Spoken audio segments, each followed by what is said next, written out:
Hola, mi nombre es Diana Sandoval Mallorca, soy del grupo 97 y estas son las respuestas a las preguntas de la tarea 9. Personal información. My name is Diana Sandoval Mallorca. I'm from Caramanga. I'm 22 years old. My email address is darism04@gmail.com. I study and work in a cafeteria. I like Tamarauca. The city where I live is Tierra Caliente. It is part of the plain. It is very beautiful. Its nature and landscape are very plants, and its people are very friendly. Personality. What are your hobbies? Sleep and enjoy my family. What's your favorite food? Burger. What's your favorite movie? Suicide Squad, because it's so funny and it's science fiction. What's your favorite book?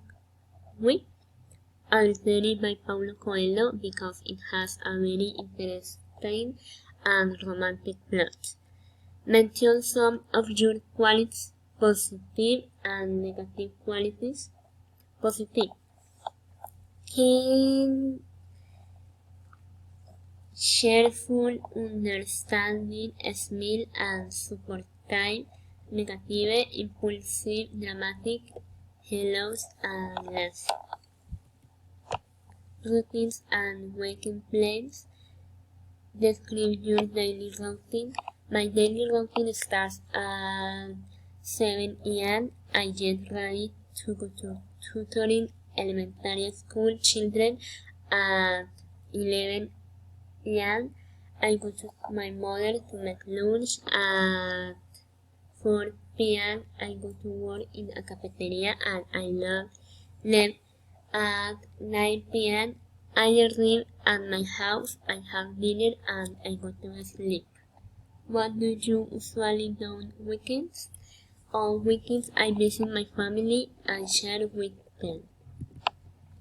A significant person in your life. Personal information. My daughter Luna, 2 years old. Describe his or her physical appearance. She is small, straight hair, white skin, and very beautiful. Describe his or her personality, consider positive and negative qualities. She is a very smiling, mischievous, and affectionate baby. Share some experience. Share an experience that made you feel happy when my dog was born and her first and second birthdays. Describe an event that made you feel sad, nervous, or worried when my daughter passed away. Thank you.